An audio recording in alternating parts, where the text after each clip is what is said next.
Versatile مسلمہ۔ السلام علیکم بھائیوں اور بہنوں۔ ہم سب جانتے ہیں کہ اسلام حیا اور اخلاقیات کو فروغ دینے والا مذہب ہے، تو پھر کیوں اللہ تعالیٰ مومنوں کے لیے جنت میں مباشرت، شراب اور خوبصورت غلاموں کا ذکر کرتا ہے؟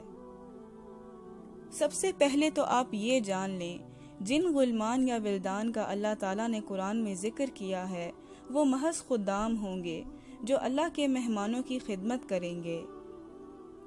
قرآن اور سنت میں کہیں اس بات کی طرف اشارہ نہیں ہے کہ یہ خادم کسی جنسی خدمت کے لیے ہیں، جیسے اللہ تعالیٰ نے سورہ واقعہ میں فرمایا، ان کے ارد گرد پھریں گے ہمیشہ رہنے والے لڑکے، کوزے اور آفتابے، اور جام آنکھوں کے سامنے بہتی شراب۔ یہ لڑکے موتیوں کی طرح خوبصورت ہوں گے کیونکہ وہ اللہ کے حسین اور مخلص بندوں کی خدمت پر مأمور ہوں گے۔ یہ نہایت گھٹیا الزام ہے کہ اللہ تعالیٰ نے غلمان کو کسی جنسی تسکین کے لیے بنایا ہے، استغفر اللہ۔ اب آتے ہیں جنت کی شراب کی طرف۔ دیکھیے، میرے خیال میں ہم میں سے کوئی کبھی جنت دیکھ کر نہیں آیا، ہم نہیں سمجھ سکتے جنت کی حقیقت اور جادو کو۔ یہ معاملات ہمارے فہم سے بالاتر ہیں۔ اسلام پر تنقید کرنے والے مسلمانوں کی جنت کو تنقید کا نشانہ اس لیے بھی بناتے ہیں کہ وہاں شراب پلائی جائے گی، جبکہ دنیا میں شراب حرام ہے۔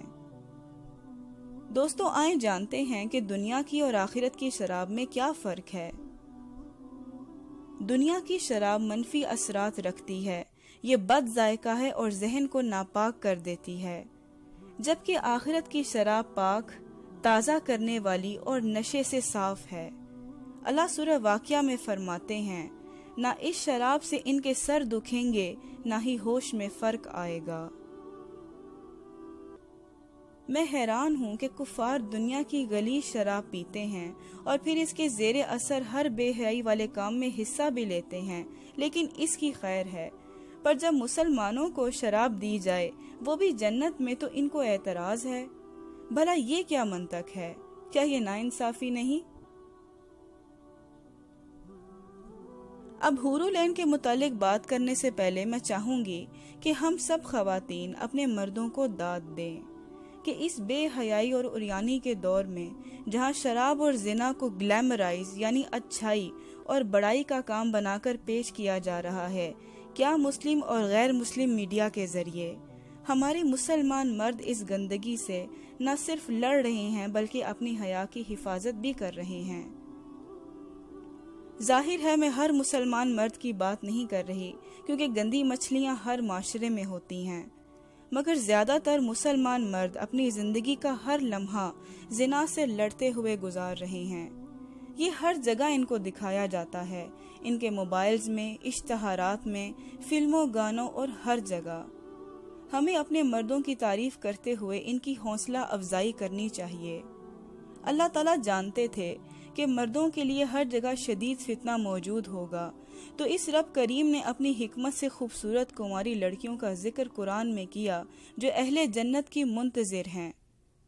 اللہ تعالیٰ نے اس آئیڈیا کو مردوں کے لیے امدادی قوت کے طور پر استعمال کیا ہے، یعنی جب مومن جنت کے متعلق سوچتا ہے تو اس کے لیے اپنے نفس سے لڑنا آسان ہو جاتا ہے۔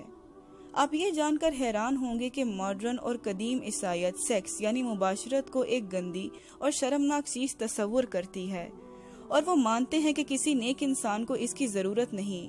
ان کا کہنا ہے کہ جنت پاک جگہ ہے جہاں مباشرت کا سوال ہی پیدا نہیں ہوتا۔ تبھی آپ دیکھتے ہیں کہ نن اور پاپ شادیاں نہیں کرتے۔